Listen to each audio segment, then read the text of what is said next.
تراویح 8 رکعاته دي که 10 رکعاته دي. هر رمضان دا یو بیس شروع سي چې تراویح 8 رکعاته دي که 10 رکعاته دي. چې د چا خپل منځ نه زده او د تراویح کول غیرت نه لري هغه بیا ونور ته لګیږي چې دا په دین کې نسته، دا ګناه ده. او دا اورېدل والا هم د کل ولا سره المنځ کې په شنه خبر. د رمضان سیریز په اخیری اپیزود کې به موږ نن دا معلوم کو چې تراویح څنګه رااله. درګور اول دا په ذهن کې وساتئ چې تراویح نفل منځ دی، کې وکه ستا ګټه ده کې نه کې و پر تا باندې چا زور نه دی کړی. اوس براسو تاریخ له په صحیح بخاری 1147 کې حضرت عائشہ رضی الله عنها فرمایي چې که رمضان او که غیر رمضان له حضور صلی الله علیه وسلم به 11 رکعاته کول، یعنی 8 نفل او 3 وتر. دا څنګه کول؟ د حضور صلی الله علیه وسلم دا معمول لو چې فرض به وکړل او سنت به وکړل، بیا ولاړ خپل حجرې له د حضور حجره مبارکه محراب ته خلاصېدله، یعنی د جمعات پر ټیم به د حجرې سره محراب ته داخل سول او جمعات به ورکی. اوس د رمضان په دوران کې حضور صلی الله علیه وسلم یو شپه د مخستن پر ټیم باندې د مخستن د جمعات بعد او صحابه کرام ته 8 رکعات المنځ ورکی. دویمه شپه بیا د رکعات په جمعات ورکی، دریمه شپه بیا ورکی، څلورمه شپه نشره.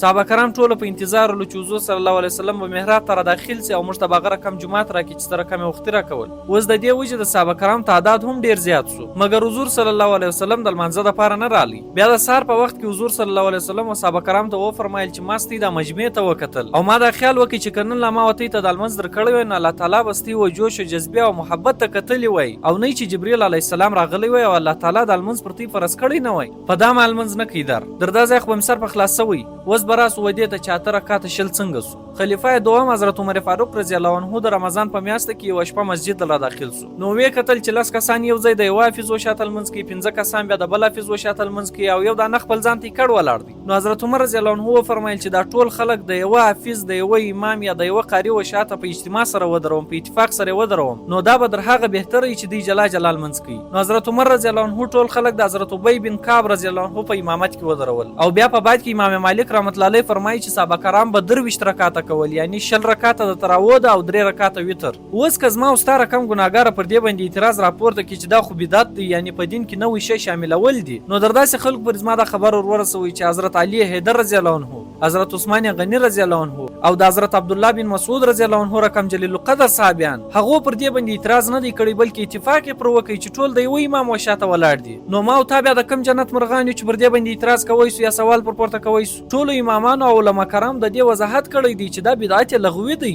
یعنی د دین و یو کار ته یو منظمه شکل ورکول، نه کې یو نوې دین ایجادول. ولی چې د دې لمانځه اصل مقصد قیام اللیل یا قیام رمضان وو. حضور صلی الله علیه وسلم و فرمایل چې د شپې لمونځ 2 رکعات دي، یعنی د 2 رکعاتو بعد سلام، بیا د 2 رکعاتو بعد سلام. وستا آزاد یا ک 2 کې کا تک کې ک شل کې ک دراغه زیات کې است خپل مرزي ده. ما په اول کې هم درته ویل چې دا نفل منځ دی، کار څوک کې هغه است خپل مرزي ده، پر تا باندې چا زور نه دی کړی. اوس ګرد ورځ روزه او بیا بیرته تراویح، دا الله نه ویني او ته څه خبره چې د دې اجرونه او برکتونه څونه دي؟ او دا هم واوري چې روزه بغیر تراویح تیرول د دې خپل اجر دی، د تراویح سره تیرول د دې خپل اجر دی. او که څوک راشي په ګرد رکعت کې ناشته او چې څنګه رکوع سي دی ولاړ سي داغه خپل اجر دی، او چې څوک پر مکمله تراویح وکي داغه خپل اجر دی. او دا هم یاد وساتئ چې د تراویح مقصد دا نه دی چې قرآن ختم سول نو بس ته تراویح پرېږدوه. د هر روزې سره خپل تراویح راغلي دی او د ختم بعد خو نور یو آسانه سي، لیکن موږ به وقوفي کوو. نو امید لرم چې په دې خبرو به مثال خلاص شوی. الله تعالی دې موږ ته د رمضان ټول برکتونه را نصیب کړي.